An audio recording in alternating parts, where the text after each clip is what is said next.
The mafia's deepest secret was not a crime committed in shadow. It was not blood on marble floors or names spoken in whispers. It was a child, 2 children, born from a love that the world declared impossible. A Korean king, an African queen, and a destiny that neither of them chose. But destiny never asks permission. Shadow narrates. There is a particular kind of silence that descends before everything changes. Not the silence of empty rooms or late nights, but the silence of the universe pausing just for a breath before it tips the scales. That silence lived inside an old woman named Halmoni Park, who sat each evening at the edge of the Han River district, burning incense she had carried from Seoul and muttering in a language half Korean, half prayer. The locals called her eccentric. The few who truly knew her, the ones who moved in shadows and spoke in codes, called her something else entirely. They called her the one who sees. Kang Min had grown up dismissing her. He was the youngest son of a dynasty that was not spoken of in daylight, a lineage of men who controlled ports, silence, and the kind of fear that doesn't need to raise its voice. By 32, Kang Min had inherited all of it. The empire, the weight, the loneliness that comes when everyone around you is either afraid of you or wants something from you. He was not cruel. That was the thing no one outside his circle understood. He was precise, cold when he needed to be. But inside the machinery of who he had become, there was still something that had never fully hardened. He just didn't know it, until Halmoni Park called him to her small apartment one winter evening and spread before him a cloth marked with symbols he didn't recognize. "Your blood will continue," she said without looking up. "But not the way you planned. Not with a woman chosen by your family. Not in your language, not in your name." Kang Min had laughed, quietly, respectfully, because even men like him are careful around certain kinds of quiet. "Your daughters," Halmoni continued, her finger tracing a line on the cloth that divided into 2, "will come from across the water, from soil that has never bowed to your empire, and they will arrive before you are ready." He left that night unmoved. He told himself it was nonsense, old grief dressed as prophecy. He drove his black car through streets slick with rain and told himself he believed in nothing he could not control. But the word stayed with him. Daughters, plural. He had never spoken of wanting children to anyone. He had never allowed himself that particular vulnerability. And yet the word sat in his chest like a splinter, small, unreachable, and impossible to ignore. That night, rain fell on the city like it was trying to wash something clean. And somewhere across town, in a small apartment with a cracked windowsill, Amara pressed both hands to her stomach and felt, for the first time, 2 separate heartbeats. She closed her eyes. She did not yet know what that meant, but the universe did. Shadow narrates, every empire has a crack in its wall. Sometimes it is money, sometimes it is betrayal. For Kang Min, the crack had a name, though he had not spoken it in 14 months. Amara. They had met the way unexpected things always meet, sideways. Colliding in the margin of an ordinary moment. She had been working at an art gallery, filling in for a colleague, the night his organization used the space for a private function. He had arrived with the collected gravity of a man whose presence rearranges rooms. She had arrived with a tray of champagne glasses and absolutely no intention of noticing him. She noticed him. Not because of the suit or the silence around him that spoke of authority. She noticed him because when everyone else in the room was performing, laughing too loudly, posturing, filling the air with ambition, he was standing at the edge, looking at a painting of the ocean with an expression so unguarded that it startled her. She had paused beside him. She had not meant to speak. "It looks like the sea after a storm," she said, "when everything is exhausted and quiet." He turned and looked at her, really looked at her. The way people look when they encounter something that doesn't fit their map of the world, but feels more true than anything on it. "It looks like something I've been trying to find," he answered. That was the beginning of something neither of them named, because naming things makes them real, and real things can be taken away. For 7 months, they existed in stolen hours. He never brought her into his world fully. She never asked him to explain the weight he carried.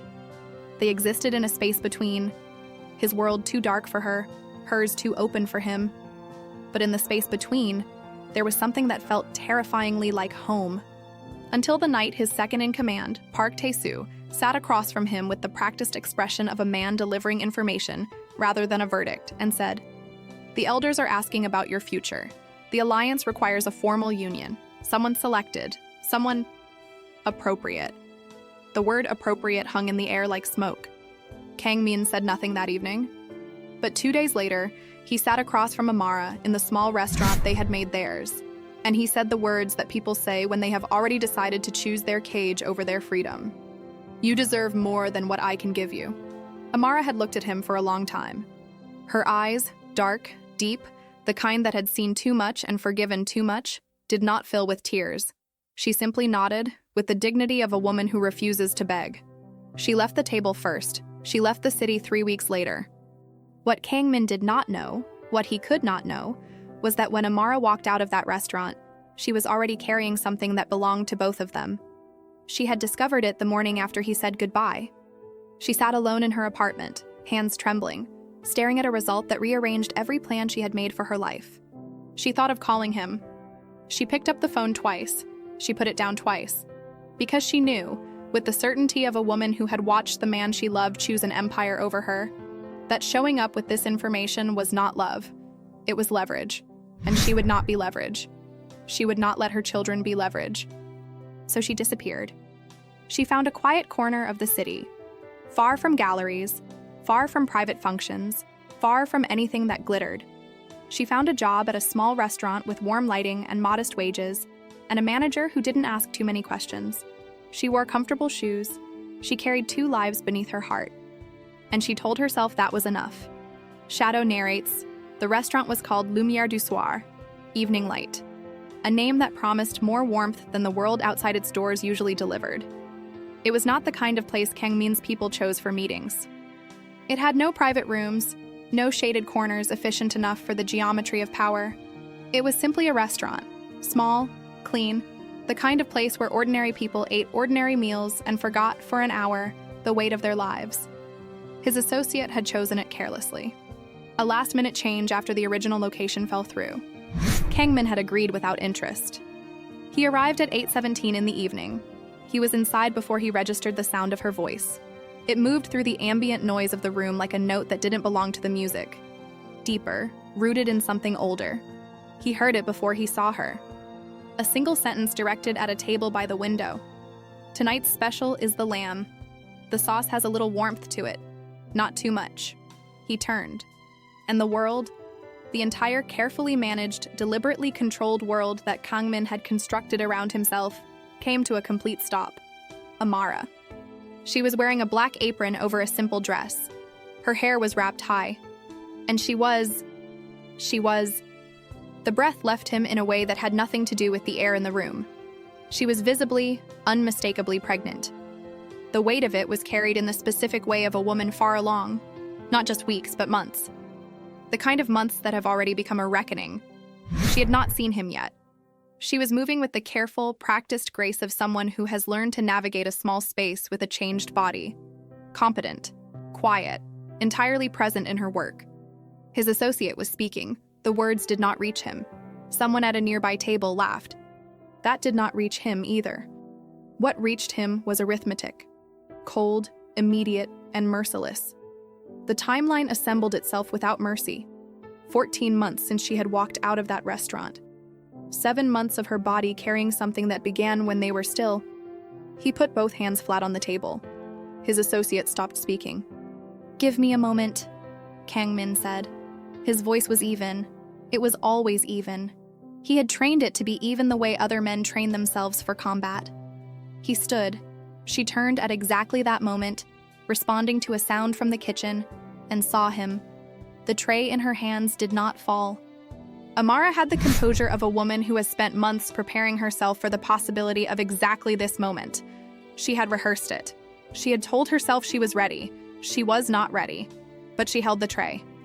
Their eyes met across the room, across the warmth of the evening light, across the sound of other people's ordinary lives.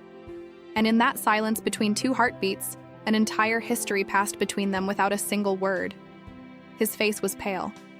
Genuinely, completely pale, the color of a man confronting something the armor of his life had not been designed to absorb.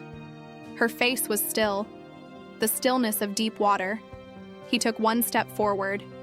She took 1 step back. Not in fear. Amara did not fear him. She had never feared him. She stepped back in the way of a woman protecting something sacred from a world that had not yet proven it deserved access to it. Her hand moved, instinctively, unconsciously, to rest at the side of her stomach. And Kang Min saw that gesture. That small, universal, ancient gesture of a mother standing between her children and the unknown. Something in him fractured, not visibly. Men like Kang Min do not fracture visibly, but internally. In the place where the painting of the ocean still lived, in the place where her voice had once sounded like quiet, something cracked along a line that had always been there, waiting. "Amara," he said. Just her name. She looked at him for 3 seconds, counting, weighing, deciding. Then she turned calmly to the table nearest her, set down the plates with perfect professionalism, and walked toward the kitchen without looking back. He stood in the middle of the restaurant. Around him, the evening continued its ordinary rhythms, cutlery on ceramic, murmured conversation, the small music of unremarkable lives. Kang Min stood in the center of it, pale as winter, and understood for the first time in his life what it felt like to be completely, catastrophically unprepared. Inside Amara, 2 girls turned slowly in the dark, unaware of empires, unaware of prophecies, unaware of the pale man standing in the evening light who had just felt the floor of his entire world shift. They simply existed, as they had always been destined to. There is a particular kind of war that leaves no bodies on the floor. No smoke. No sirens cutting through the dark. It does not announce itself with the percussion of conflict or the visible architecture of destruction. It lives instead in held breath and averted eyes, in the geometry of 2 people who know each other completely and choose, with surgical precision, not to speak. This was the war that began the morning after Kang Min saw Amara in the restaurant. He did not sleep. This was not unusual. Men who run empires in shadow rarely enjoy the luxury of unguarded rest. But that night was different. That night, the ceiling above his bed became a canvas onto— 안녕, 여러분. Before you continue, if this story touched something in you, you should know I didn't tell everything yet. The complete version has 20 full audio episodes. No interruptions, no ads. Just the story, the emotions, and the moments I couldn't fit in here. If you scan the QR code on your screen, or tap the link in the pinned comment to continue listening right now. Which his mind projected the same image, looping without mercy. Amara's hand moving to the side of her stomach. That gesture, small, instinctive, ancient as the first mother who ever stood between her child and something unknown. He replayed it until the gesture became a sentence, then a verdict, then a fact so large it pressed against the inside of his chest like something trying to get out. By 4 a.m, he was sitting at the window of his penthouse, looking at the city below. All those lights, all those lives, all that ordinary motion continuing without awareness of the shift that had just occurred in the architecture of one man's universe. He held a glass of water he had not drunk. He said nothing to the room. The room said nothing back. Kang Min had built his life on the foundation of control, not cruelty. He had met cruel men and understood them to be, at their core, weak, governed by the need to watch others diminish so that they might feel larger. Control was something else entirely. Control was discipline. It was the ability to see a situation completely, assess it without the distortion of emotion, and move with precision toward the outcome that served the greatest number of people under his protection. He had made decisions that cost him sleep before. He had navigated betrayals, alliances that curdled, losses that were not permitted to be mourned. He had learned to translate pain into action so efficiently that most people in his world believed he did not feel pain at all. But this was outside the map of everything he had trained himself to manage. He thought of Halmoni Park. He thought of the cloth spread on her table and the line that divided into 2 and the words she had used, daughters, with the flat certainty of someone reporting weather rather than prophecy. He had laughed quietly in the car afterward. He could still locate the exact texture of that dismissal. He was not laughing now. At 6 a.m, he made one call. A single sentence to his most trusted operative, a woman named Ji Yeon, who had been with him for 9 years and who possessed, among her many formidable qualities, the ability to find information without leaving footprints. Lumière du soir, the waitress, African 3rd trimester. I need everything she's willing to have found. Address, routine, how long she's been there, who she's close to. Nothing invasive, Nothing that frightens her. I need information, not pressure. Ji-yeon did not ask questions. She never asked questions. That was why he trusted her. He put the phone down. He looked at the city. He thought about what it meant. What it actually, practically, consequentially meant. That Amara had not told him. 14 months. He had been 14 months in the dark, making decisions about his life, restructuring his arrangements, navigating the cold diplomacy of the world he had inherited, while across the city a woman was carrying his daughters and choosing every single day not to call. He wanted to be angry. He could feel the shape of anger available to him, could access it the way you access a tool you know how to use. But every time he reached for it, the image returned, her stepping back. One step, not in fear, in protection. And the anger dissolved before it could form, because he understood it. He understood it with a clarity that felt like swallowing glass. She had sat across from him in that restaurant 14 months ago and watched him choose his empire over her with the careful phrasing of a man who had already decided. She had watched him dress abandonment in the language of selflessness. You deserve more than what I can give you. And she had nodded, with the dignity of someone who refuses to fall apart in front of the person who broke them. What was she supposed to do with his child after that? What was she supposed to say? Come back. I know you chose duty over me, but here is a reason you didn't earn to stay. No. He understood her silence. That was almost worse than not understanding it. Ji-yeon's report arrived at noon. Efficient, as always. Minimal. Only what he had asked for. Amara had been working at the restaurant for 8 months. She lived 12 minutes away in a modest apartment on a quiet street. She had a neighbor, an older Senegalese woman named Fatou, who checked on her regularly. She had no close family in the city. She had a doctor's appointment every 2 weeks at a clinic 4 blocks from her apartment. She walked there, she walked back. She always bought something small from the bakery on the corner afterward, the kind of small ritual that people develop when they are building a life alone and need anchors. She was due in 6 weeks. 6 weeks.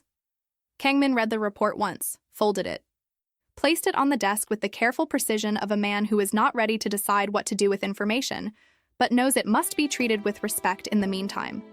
6 weeks. He thought about what 6 weeks meant in the context of the empire he ran. 6 weeks was the duration of 3 negotiations he currently had in motion.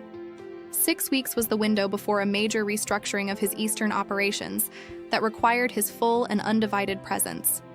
6 weeks was, in the language of his world, a short and crowded stretch of time that he absolutely could not afford to have disrupted by something personal. He thought about this for approximately 40 seconds. Then he thought about 2 heartbeats that had never been asked whether they wanted to be born into this. The 40 seconds ended. He picked up his phone and called Park Tai-soo, his second-in-command, the man who had delivered the word appropriate in a voice like a door closing. Reschedule the Eastern meetings, Kang Min said. Push everything that can be pushed by 4 weeks. What cannot be pushed, delegate to Ji-yeon. Tae-soo's pause was brief but audible. The elders will want to know the reason. Tell them I have a personal matter. Another pause. They will not consider that sufficient. They will, Kang Min said, with the particular quiet that his people had learned to recognize as the end of a conversation, when they understand what the personal matter is. He ended the call. He sat with the silence of his apartment for a moment, all that controlled, expensive, carefully curated silence, and understood that everything he had built to protect himself from exactly this kind of disruption had just become irrelevant. On the other side of the city, Amara was also not sleeping. She had managed the moment in the restaurant with the composure she had spent months building like a wall, brick by brick, out of necessity. She had not dropped the tray. She had not cried. She had finished her shift with the professionalism of someone who has learned that falling apart is a luxury that waitresses in their 3rd trimester cannot afford. She had walked home. She had let herself in. She had sat on the edge of her bed and placed both hands on her stomach and spoken quietly to Sina and Nara, as she did every night, in a voice low and certain and warm, telling them the things she wanted them to carry into the world, that they were loved, that they were wanted, that they were enough exactly as they were. Then she had sat in the dark for a very long time and thought about what came next. She was not naive.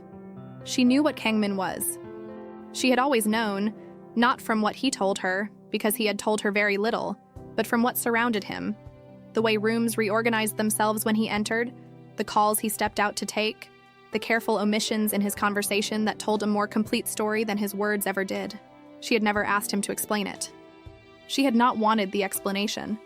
She had wanted the man she saw standing at the edge of a gallery, looking at a painting of the ocean. She had loved that man. But that man came attached to a world that had no room for her.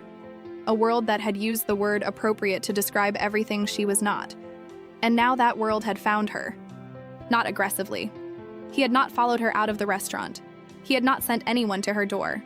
There had been no call, no message, no envelope slipped through the mail slot.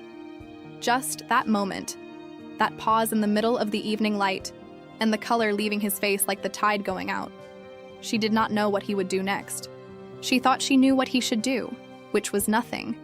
Which was to understand, the way she had understood when she walked out of that other restaurant 14 months ago, that some things are clean precisely because they are finished. But Kang Min had never been good at finished. That had always been one of the things she loved about him. He held on. He held on to the painting of the ocean. He held on to the stolen hours. He held on to her, even when everything in his architecture said let go, until he didn't. Fatu knocked at 9 in the evening, the way she always did. 3 soft knocks, a pause, then a fourth. Amara opened the door. The older woman took one look at her face and said nothing, which was the most eloquent form of understanding. She simply came in, put the kettle on, and sat across from Amara at the small kitchen table with the patience of someone who has lived enough life to know when words are not the medicine. They sat together for a long time in the warm light of the small kitchen. Outside, the city moved through its rhythms. Somewhere across it, in a penthouse full of controlled silence, a man was rearranging his empire around a fact he had learned 12 hours ago. Somewhere in the warm dark, 2 girls turned and shifted and existed in the private language of the not yet born. And Amara drank her tea and made the decision, slowly, carefully, the way she made all her important decisions, about what she would say when he came. Because he would come. She knew that now. The question was not whether the door would knock. The question was what she would do when it did. The knock came 3 days later. Not at her apartment. She had not told him where she lived, and she knew, with the complicated knowledge of someone who understands the reach of certain men, that he could find out but had chosen not to use that particular avenue. He had found a different one. He was waiting outside the bakery on the corner. Amara came around the bend from the clinic, as she did every 2 weeks, and stopped when she saw him. He was standing with his hands in the pockets of a dark coat, not leaning against anything, not performing casualness. Simply standing, upright, still, waiting in the open the way people wait when they have decided to be honest about the fact that they are waiting. He looked different from 3 days ago. Something in his face had shifted. Not softer, exactly, but more present. Less armored.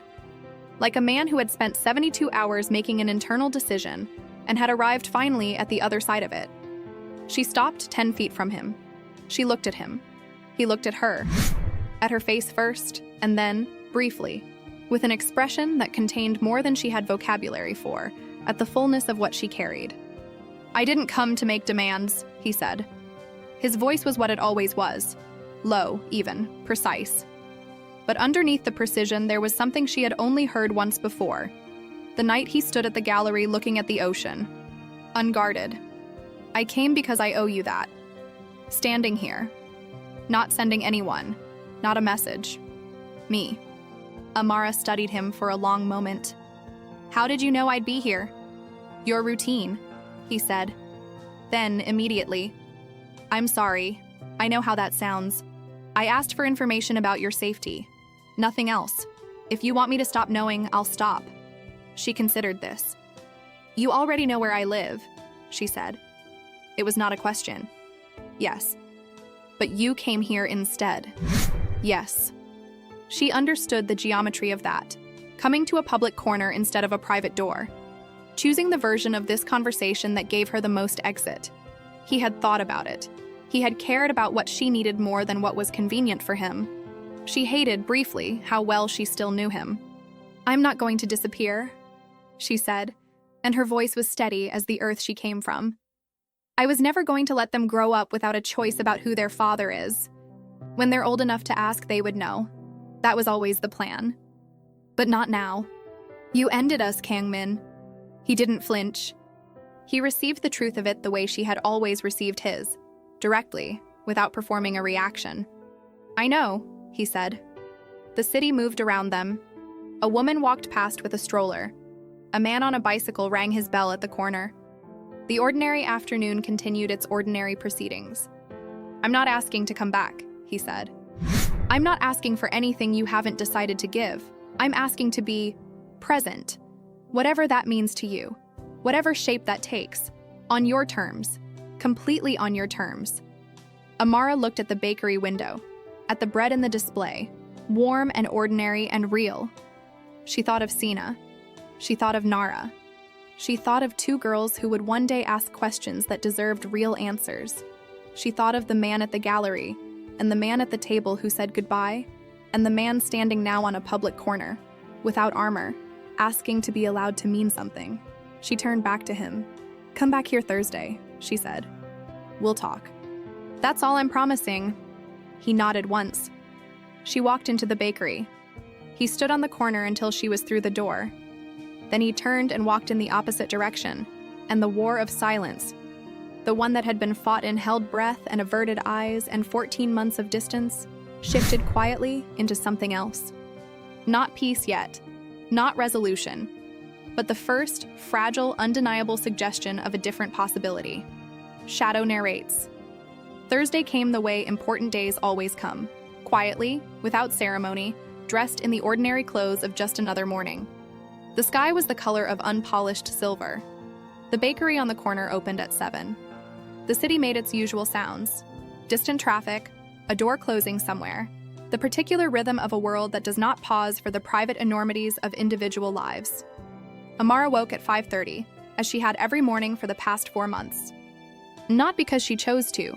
The body, in its final weeks of carrying 2 lives, develops its own calendar, its own insistence on wakefulness at hours that belong to no one else. She lay still for a few minutes in the gray light of her bedroom and felt Sina and Nara move, that slow interior shifting that she had learned to read the way sailors read the sea. Nara was restless in the mornings. Sina tended towards stillness. They had already developed personalities inside her, already established the particular language of their individual presences, and Amara knew them, the way mothers know things that cannot be taught or transferred or explained to anyone who has not lived inside that specific silence. She placed both hands on her stomach. "Today is a complicated day," she said softly, to the room, to them, to herself. "But we'll be fine.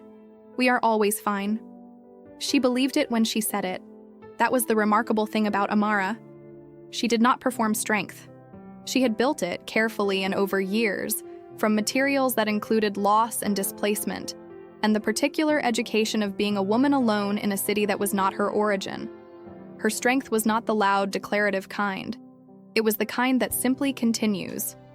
That puts on shoes and walks to the clinic and buys bread and makes tea and wakes at 5:30 and says we will be fine and means it. She showered. She dressed, slowly, with the careful choreography of someone navigating a changed body through the ordinary obstacles of a small apartment. She made tea. She sat by the window and watched the street below come to life. And she thought about Thursday. And she thought about Kang Min. And she thought about the particular difficulty of being a person who had loved someone completely, and then had to reorganize herself around his absence and was now being asked, by fate, by circumstance, by the undeniable biological reality of 2 girls who were half of him, to find a new geometry for his presence. She had spent 3 days since the bakery corner thinking about what she wanted to say. She had also spent 3 days since the bakery corner trying to separate what she wanted to say from what she actually felt, because those 2 things were, she had discovered, quite different. What she wanted to say was structured and careful and protected. What she felt was more complicated, woven through with grief and residual love and the very specific anger of a woman who had been left not cruelly, but cleanly, which is almost worse, because cruelty gives you something to push against, and clean abandonment gives you nothing but your own hands. By the time 9 o'clock arrived, she was ready. Not at peace, but ready, which is its own kind of strength. He was there before her. Of course he was. She had half expected this. Kang Min was constitutionally incapable of arriving anywhere after the time he had committed to. It was one of the things she had cataloged about him in the 7 months they'd had together. He was precise about time the way he was precise about everything. treating punctuality as a form of respect so basic it didn't require discussion. He was sitting at a small table near the window of a cafe, 2 doors down from the bakery. Neutral ground, public, unhurried. He had chosen well. There was nothing about the setting that implied pressure or urgency. 2 cups were already on the table. He had ordered her tea. He remembered how she took it. She sat down without comment on this. He waited until she had settled before he spoke. "How are you feeling?" he said. And the question was not the polite navigational version of those words that people deploy to fill the space before harder things. It was direct. It wanted an actual answer. "Heavy," she said, in every sense. He received this without deflection. "I want to say something first," he said, "before we discuss anything practical. And I want you to just let me say it, because I have thought about how to say it for 3 days, and I think if I don't say it first, everything else will be built on a foundation that isn't honest." She looked at him. She nodded. Once, careful. "What I said to you 14 months ago," he began, "was a choice I made from a place of fear. I told myself it was the right thing for you, that I was protecting you from a world you didn't belong in, that you deserved something clean and ordinary that I couldn't give you. And there was truth in that. But the larger truth, the one I was not ready to look at, was that I was afraid. I was afraid of what it would mean to choose you fully, to bring you inside something I have spent my entire life trying to manage from the outside. I was afraid that loving you completely would make me weak in a world that punishes weakness in ways you have never had to navigate." He stopped. He looked at the table for a moment. "I was wrong. Not about the danger. The danger is real, and I am not going to minimize it. But about the choice. I dressed cowardice in the language of protection, and I left you. And then you were carrying my daughters, and you had to decide alone what to do with that, and you did. You made a decision that I now understand completely, and that tells me more about who you are than anything I learned in 7 months. You protected them from becoming leverage. You protected them from being used as a reason for me to stay that I hadn't earned." His voice stayed even throughout. But the evenness had a different quality than the one she remembered from 14 months ago. Less armor, more weight. "I'm not asking you to forgive me today," he said. "I'm not asking for anything that requires forgiveness before it's real. I'm telling you the truth because these girls are going to grow up, and they are going to ask questions, and I want the foundation of whatever we build for them to be made of something honest." Amara listened to all of this without moving. She held her cup of tea and looked at him, and let the words settle the way you let significant things settle, without rushing to respond, without filling the space with reaction before the meaning has had time to fully arrive. When he finished, she was quiet for a moment. Then she said, "I know why you left. I understood it before you explained it. That was almost the worst part. I couldn't be angry at a monster because you weren't one. You were just a man who chose the thing that felt safest." "Yes," he said. "And I am still angry," she said. "I want you to know that. I'm not going to manage that anger for your comfort. I'm angry that I walked out of that restaurant and cried in my car for 40 minutes. And then I went home and found out I was pregnant, and I had to sit alone with that. I'm angry that Fatu has been my family here because I didn't have anyone else. I'm angry about all of it, and I'm also—" She stopped. She looked out the window. A woman walked past with 2 small children, one on each side holding both her hands. "I'm also not interested in raising them in the war of what happened between us," Amara continued. "That's not what I want for them. They didn't choose this. They are not the consequence of a mistake.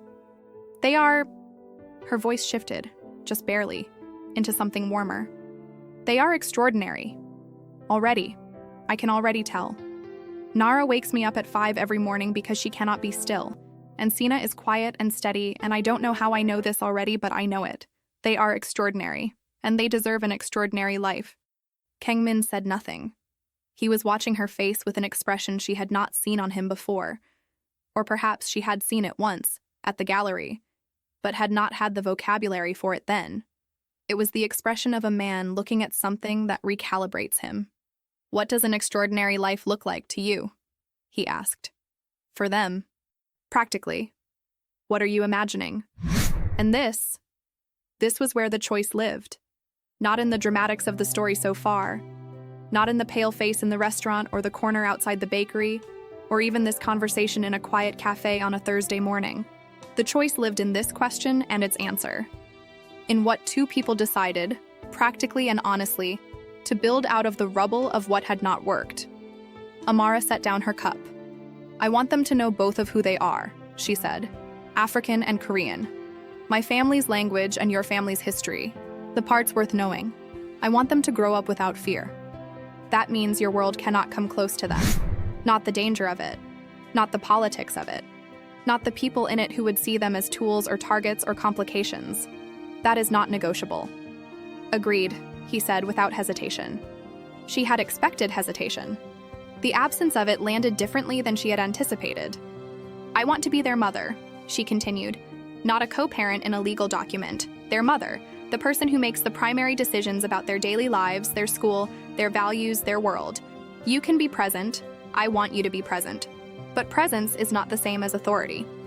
"Agreed," he said again. She studied him. "You're agreeing to things very quickly for a man who has spent his entire life controlling outcomes." "I'm agreeing quickly," he said, "because I have spent 3 days thinking about what I actually want versus what I have been trained to want. And what I actually want is for Sana and Nara to grow up and be able to say that their father showed up. Consistently. Without drama. Without making their existence about his redemption arc. I want to be their father, not a figure, not a shadow, a father. And I understand that I have to earn the shape of that you get to define it, and I have to prove, over time, that I can hold the shape you define without trying to expand it on my own terms." The cafe hummed around them. Quiet, ordinary, warm. Amara looked at this man, this complicated, controlled, genuinely remorseful, genuinely dangerous man. And she made her decision with the same quiet certainty with which she had made every decision of the past 14 months. Not a decision about love. Not yet. Perhaps not ever. That particular door had been closed and she was not ready to examine whether it was locked or simply shut. A decision about her daughters. About what they deserved. About the kind of story she wanted them to inherit. "Then come to the hospital," she said. "When it's time, I'll let Fatu know you're allowed in. You'll be there when they arrive." He held very still. "Amara, don't," she said quietly. "Don't do anything with your face right now. Just say yes or no." A beat of silence. "Yes," he said. She nodded. She picked up her tea. She looked out the window at the ordinary street with its ordinary Thursday morning and felt, inside her, Nara shift and Sina settle, as if they had heard something and approved. "There's one more thing," she said. "Whatever it is, I don't know yet if I can trust you," she said. "I want to. I think you mean what you're saying right now. But meaning something in a cafe on a Thursday morning is not the same as meaning it at 2 in the morning when the Empire calls and needs you. Meaning it in the quiet is not the same as meaning it in the noise. You understand?" "Yes. I will be watching," she said. Not as a threat, as a fact. The flat, certain fact of a woman who has learned to pay close attention to what people do with the space between their words and their actions. "I know," he said. "Good." She stood slowly, with the careful architecture of a woman carrying 2 lives. She gathered her coat. She looked at him once more, not with warmth, not with coldness, but with the clear-eyed steadiness of someone who has looked at a complicated truth and decided to walk toward it anyway. "Thursday next week," she said. "Same time." And she left him sitting at the table in the quiet cafe, with 2 cups of tea and the particular stillness of a man who has just been handed something precious and terrifying. Not a promise, not forgiveness, not love, but the rarest and most demanding thing in the world. A chance. A second, undeserved, unrepeatable chance. Outside, the city continued. Above it, clouds moved slowly across the silver sky. And somewhere in the warm dark of Amara's body, 2 girls turned in slow unison, as if choreographed by something older and more knowing than either of their parents. And the universe watched and waited and said nothing. It had already said everything it needed to say. Shadow narrates, they arrived on a Tuesday. Not dramatically, not in the cinematic register of stories that arrange themselves for maximum impact.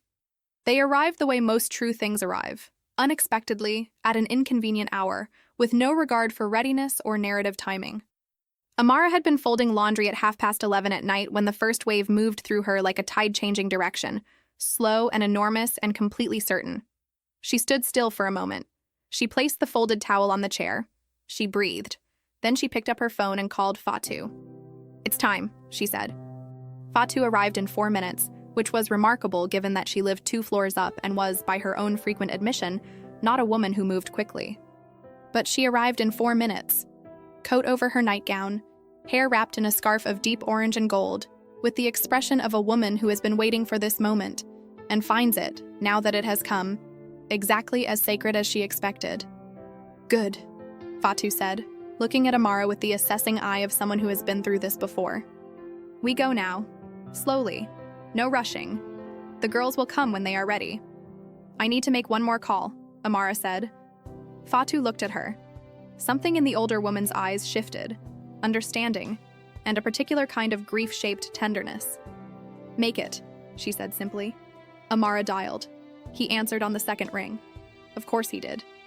"It's happening," she said. 3 words, the most weight she had ever compressed into 3 syllables. The pause on his end lasted less than a second. "Which hospital?" she told him. "I'll be there," he said. She ended the call. She put on her coat. She took Fatu's arm, and the 2 of them moved through the quiet corridor of the building, down the elevator, out into the night air, which was cool and smelled of rain that had fallen earlier, and now left the streets looking polished, reflective, as if the city had been cleaned in preparation for something. The hospital was warm and bright in the particular way of places that keep vigil against the dark. That specific institutional light that makes no concession to ambiance or comfort, that simply illuminates, because what happens inside these walls requires clarity above all else. Amara moved through check-in with Fatu at her side, through the practiced choreography of a process she had prepared for, into the quieter spaces where the work of arrival begins. The nurses were calm and competent. The monitors were connected.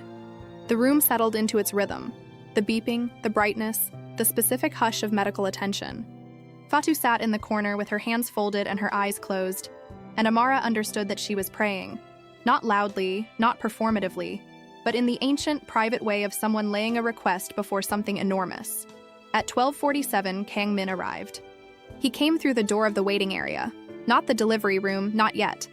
Amara had been clear about the geography of his access. In the dark coat, without the usual arrangement of associates and quiet authority. Alone. Which was, she had come to understand, the most significant thing he could communicate. Kang Min alone meant Kang Min choosing. The nurse at the station directed him to the family waiting area down the hall. He sat. He did not pace. He did not make calls. He sat in the institutional chair with his elbows on his knees and his hands loosely clasped, and he waited, in the specific, focused way of a man who has decided that this particular waiting is the most important thing he has ever done, and therefore deserves his complete and undivided presence. Fatu passed through the waiting area at one point, retrieving something from her bag, which she had left on a chair, and stopped when she saw him. She looked at him for a long moment with the measuring, unimpressed gaze of a woman who has outlived several categories of men and is not easily moved by surface impressions. He met her gaze without flinching. "You are the father," she said.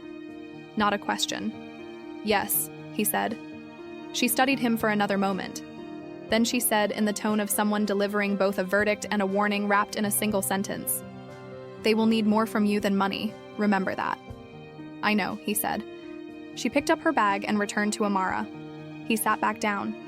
The hospital made its quiet sounds. Somewhere down the hall, a baby cried. Someone else's arrival, someone else's beginning. Kang Min listened to it without expression, but something in the quality of his stillness changed. Sina arrived first, at 2:14 in the morning. She came quietly, which should not have been possible for a newborn entering the shock of existence, and yet somehow was. She emerged with a brief, indignant cry, and then fell almost immediately into a silence so purposeful that the attending nurse remarked on it.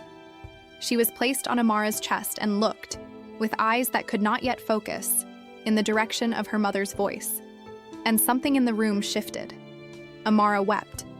Not in distress. In the specific overwhelm of a feeling that has no smaller container than tears. She held Sina against her and wept and laughed and said her name, and Fatu pressed her hand and said nothing because there was nothing to say. Nara arrived 12 minutes later and announced herself more emphatically. a declaration of presence so committed that two of the nurses smiled involuntarily. She was placed beside her sister on Amara's chest, and she calmed immediately, as if Sina's proximity was what she had been waiting for, the specific warmth she had been oriented toward this whole time. Two girls, two separate, complete, irreducible lives. Amara looked at them, at their small, perfect, furious faces, and felt the entirety of the past 14 months reorganize itself into meaning. The loneliness, the careful decisions. The ordinary mornings and the hard nights and the tea and the bakery on the corner, and the weight of carrying not just bodies but the full complexity of a story that was not only hers. All of it had been building to exactly this. Two faces, two lives, pressing their warmth against hers. "Hello," she whispered. "I've been waiting for you." The nurse came to the waiting area at 2:40 in the morning. "She's asked for you." If you made it to the end, you already understand this isn't just another story. What you watched here is only a fragment. The full experience lives in 20 complete audio episodes, carefully told, with every detail, every emotion, every turning point. There are no ads, no interruptions, and nothing was removed like it is on YouTube. You can listen anytime on your phone with total privacy, inside the members-only area. Scan the QR code on your screen now, or tap the link in the pinned comment to unlock the full story and continue listening immediately. She said to Kang Min. "You can come." He stood. He followed the nurse down the bright corridor. At the door of the room, he paused, one hand on the frame, and took a breath that was less about oxygen and more about fortification. Then he went in. Amara looked up when he entered. She was holding both of them, Sena on one side, Nara in the curve of her other arm. And she looked, in the particular light of the hospital room, like something out of a painting he had once stood in front of and felt the floor shift beneath him. He stopped a few feet from the bed. He looked at them.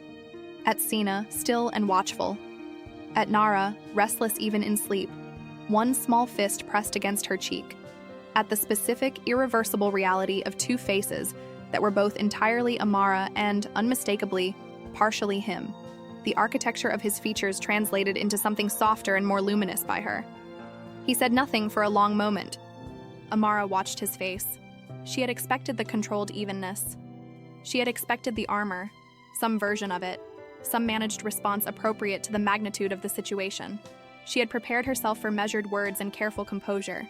She had not prepared herself for what actually happened. Kang Min, who had navigated betrayals without expression, who had inherited an empire at 28 and not let his hands shake, who had said goodbye to her with quiet precision and walked away from the most honest thing in his life without visible fracture, looked at his daughters for the first time and could not speak. His face did not crumble, but it opened, in the way that certain locked things open when they finally encounter the specific key they were made for. Something in him simply released. He pressed his lips together. He looked at the ceiling for a moment. He looked back. "Sena," he said, almost inaudibly, testing the name, recognizing it. "And Nara." "Yes," Amara said. He moved to the chair beside the bed. He sat. He looked at them with the sustained, total attention of a man who has just understood something he did not know he was missing. "Can I?" he began. "Wait," Amara said, not unkindly. "Let them sleep first." He nodded. He sat. He waited, with the same focused stillness of the waiting room, but now oriented toward something specific, something small and breathing and real. They stayed like that for a long time, Amara and Kang Min and the sleeping girls and Fatu in the corner and the quiet hospital night. And the silence between them was not the war silence of the past 14 months. It was not the managed silence of controlled men or the protective silence of women building walls. It was something else entirely. It was the silence of a story arriving at the place it was always heading. In the weeks that followed, Kang Min showed up. This is the part that stories often skip, the unglamorous, undramatic dailiness of actually doing what you said you would do. There was no grand gesture, no operatic reconciliation, no moment staged for maximum emotional impact. There were Tuesday visits and Saturday mornings when he arrived with food that Amara had mentioned, offhandedly, that she was craving. There were evenings when he sat on the floor of the living room while Sena and Nara slept on the playmat between them. And he and Amara talked, carefully, honestly, sometimes with difficulty, about the shape of the thing they were building. He learned the difference between Sina's cry and Nara's cry. This took him 3 weeks, and he was quietly, almost aggressively committed to learning it. The way he was committed to everything he decided deserved his precision. He began, slowly and completely, to restructure the empire. Not to abandon it. That was not possible, not without consequences that would create more danger than it resolved. But to create within it a category of things that were protected from it. A wall, built not of control or secrecy but of genuine, sustained intention. A wall that said, this here, these 2 faces, this woman, this small apartment with warm lighting and tea on the stove. This does not belong to that world. Amara watched. As she had said she would. She watched on Tuesday visits and Saturday mornings. She watched when something complicated arose in his world, and he navigated it without letting it cross the threshold. She watched how he held Nara, carefully, adjusting to her restlessness rather than trying to quiet it. She watched how Sina, who was watchful and still, and already possessed of some interior compass that oriented her toward truth, looked at her father. Really looked at him with those dark, ancient eyes, and did not look away. Amara did not open the door all at once. That was not who she was. But she opened it, incrementally, with the care of a person who has learned to distinguish between the feeling of safety and the performance of it. One evening, Sina and Nara were 6 weeks old, and had, between them, perfected the art of being awake at precisely the hours most hostile to human rest. Amara fell asleep on the couch while Kang Min was there. Simply fell asleep, mid-sentence, because the accumulated weight of 6 weeks of interrupted nights had finally made its definitive claim. He sat with the girls. He held Nara, who was awake and uninterested in sleeping, and he spoke to her quietly in Korean.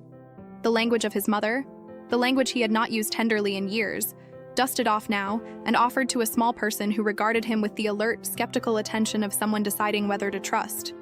Amara woke an hour later to find Kang Min asleep in the chair with Nara asleep on his chest and Sina in the bassinet beside him, and the lamp making a warm circle over all of it. She sat up. She looked at this scene, this unremarkable, ordinary, extraordinary scene, for a long time. Then she did something she had not done in 14 months. She allowed herself quietly, privately, in the warm light of her own living room, to feel something uncomplicated about him. Not forgiveness yet, not love reclaimed, but the genuine, unhurried beginning of something that might, in time, with patience and honesty and the continued accumulation of Tuesdays and Saturdays and Korean lullabies and small-kept promises, become both. She did not name it. She let it exist unnamed, the way you let fragile things exist before you try to hold them. Halmoni Park heard the news through the quiet network of people who bring certain kinds of information to certain kinds of ears. She was sitting at her evening window when it came to her. Just the facts, simple and complete. 2 girls, healthy, arrived on a Tuesday, their mother African and steady and whole. The old woman closed her eyes. She said something in Korean that was not quite prayer and not quite satisfaction, something in between, the specific utterance of someone who has watched a thing unfold exactly as it was always going to and feels, at the confirmation of it, not triumph, but a deep and tranquil recognition. She opened her eyes. She looked at the river. It was always going to be this, she thought. The blood that crosses water, the love that refuses the categories built to contain it. The children who arrive before anyone is ready because destiny does not wait for readiness. It only waits for the moment it has already chosen. She burned her incense. She let the smoke rise. And somewhere across the city, in a warm apartment with a lamp throwing its circle of light over a sleeping man and 2 sleeping girls, and a woman who was allowing herself to begin again. The story that had started with a painting of the ocean and a sentence about storms found, at last, its quiet and its shore. Not an ending. A beginning dressed in the clothes of resolution, the most honest kind.